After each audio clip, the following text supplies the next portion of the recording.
প্রয়াত জিল্লুর রহমানের মতোই সব দলের কাছে গ্রহণযোগ্য একজন রাষ্ট্রপতি নির্বাচনের পরামর্শ দিয়েছেন দেশের সাবেক দুই রাষ্ট্রপতি হুসেইন মোহাম্মদ এরশাদ এবং অধ্যাপক AQM বদরুদ্দোজা চৌধুরী। রাষ্ট্রপতি হবার আর কোনো বাসনা নেই জানিয়ে এরশাদ বাংলাভিশনকে বলেছেন, রাষ্ট্রপতি নয় হলে তিনি নির্বাচিত প্রধানমন্ত্রী হবেন। বিস্তারিত সেতু আহমেদের রিপোর্টে।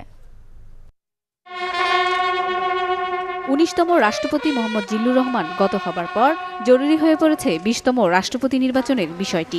আর এই রাষ্ট্রপতি নির্বাচনের ক্ষেত্রে সকলের কাছে গ্রহণযোগ্য ব্যক্তিটিকে নির্বাচনের পরামর্শ দিয়েছেন সাবেক দুই রাষ্ট্রপতি। কাকে পরবর্তী রাষ্ট্রপতি হিসেবে দেখতে চান, জবাবে এরশাদ এবং বি চৌধুরী। যাকে নির্বাচিত করুক আমরা ভোট দেব। আমরা চাই সুষ্ঠুভাবে পথ পরিবর্তন হোক এবং যিনি আসবেন তিনি যেন জিল্লুর রহমান সাহেবের মতোই নিরপেক্ষ থাকেন। আমরা ভোট দেব। আমরা এটা নিয়ে সংকট চাই না। আমাদের দেশে অনেক সংকট। ভারতীয় একটা নাম লিখে দিলেন, অমুকে হবে, কট্টর একজন আওয়ামী লীগপন্থীকে দিয়ে দিলেন, যিনি আপনার উপরে কোনো বক্তব্যই দিতে পারবেন না।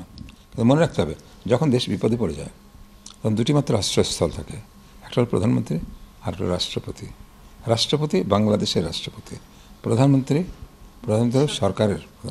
সরকারের যা চ্যানেল আছে এইখানে সর্বেসর্বা উনি, কিন্তু সব কথার শেষ কথা রাষ্ট্রপতি।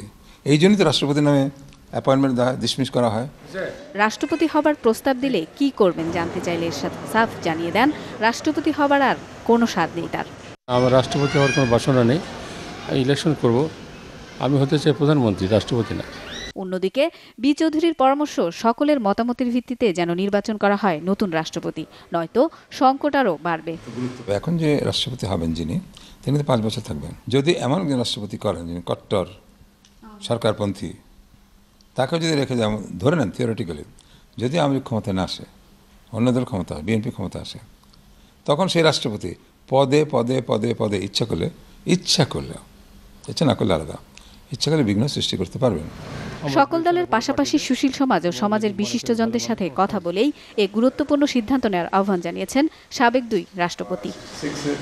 সেতু আহমেদ, বাংলাভিশন, ঢাকা।